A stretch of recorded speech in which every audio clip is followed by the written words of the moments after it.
What's up guys, how's it going, and welcome to the Mina channel. We have another video here today, and this is gonna be something that I've been kind of thinking about a lot in the last few weeks because of this is the end of the year, the beginning of the new year, and all that kind of stuff. And with that, of course, Atlus is teasing several new announced titles for 2023, and this is an article from of course, Persona Sentinel. So if you guys want to check out the whole article, it's in the description down below.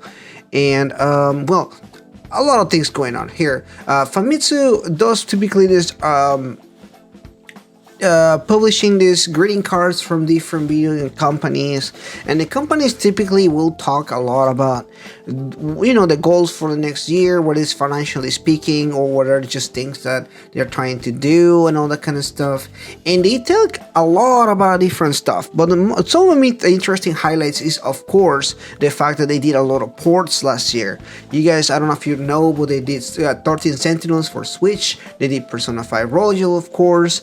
They did Soul Hackers, which wasn't a port, but it was important and everything. And Sega as a whole has also been doing a lot of that kind of ports, obviously for like Xbox and all that kind of stuff.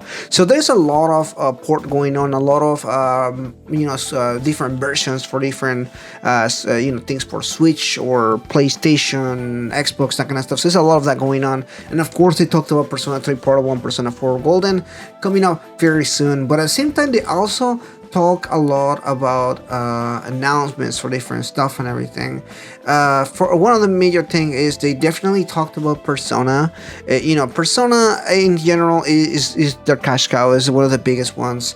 It's one of the things that I think a lot of people look when they think Persona or Sega. They think they do. A lot of them do talk about Persona and think about Persona 5 particularly. So of course I feel like there's a very good possibility to the Persona related and everything. Now, what are the other things that they could be highlighting? What are the other games that we could probably see and everything like that? Now, personally, I feel like one of the things that a lot of people forget about is Atlus does a lot of other games besides Persona, particularly Shin Megami Tensei. There was a rumor I did a few days ago talking about the fact that there is a possible Shin Megami Tensei coming out for next year, particularly because there's a lot of people discussing that, but also because it is the 30th anniversary of the series. So that's definitely a interesting and part that I feel like it is bound to happen at some point, because it is a game that a lot of people look forward to, and also something that I think most people know, like the Atlus and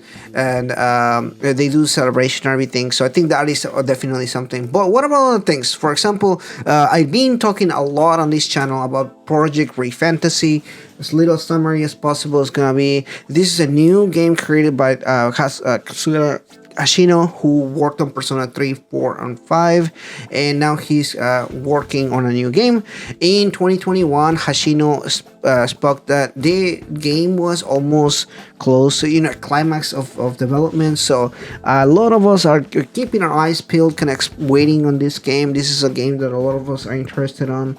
Particularly because a fantasy style game from Atlus is something that sounds really exciting, and I think something that is going to be really cool to look forward to. Well, Atlus, not only do they publish these games and they talk about these games, there's also a lot of talk about Atrian Odyssey. Back a while ago in 2018, Atlus talked about the newest stage from Atrian Odyssey, meaning they're moving from the 3DS to the Switch. I think that's a change that saw a lot of people coming, because previously, all the games used like the two screens for things. If you never played any of the Atrian Odyssey games from Atlus, think of the Persona Q games, because they are inspired and a lot of the mechanics work from the game and everything. So there has not been given another update since 2018 about the new stage for that. But there's a pretty good possibility that's going to be coming up pretty soon, because that is about 5 years. So 5 years of development, it does make sense. There's a lot of fans that do like Atrian Odyssey out there, so I think that's gonna be really exciting for them and everything. Of course, there's also another game from Vanillaware. Now, Vanillaware is not owned by Atlus; it's its own company.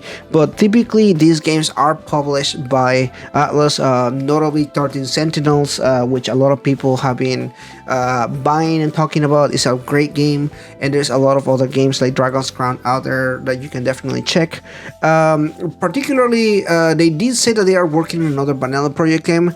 That doesn't necessarily mean that it's going to be published by Atlus, and that doesn't necessarily mean that it's going to be like 13 Sentinels 2 or something like that.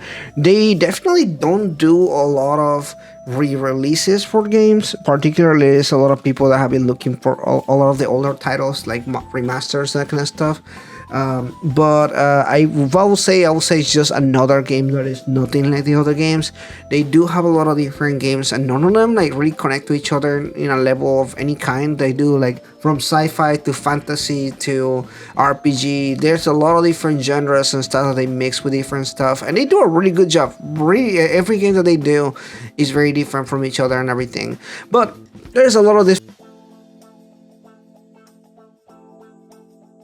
But before we end this video, I want to thank all the members: Miko, Another Fox, Demicro, H2DK, King Narukami 45, Ita McNeil, and Rising Oilblin. Thank you so much, guys, for your support. I couldn't make these videos without your help.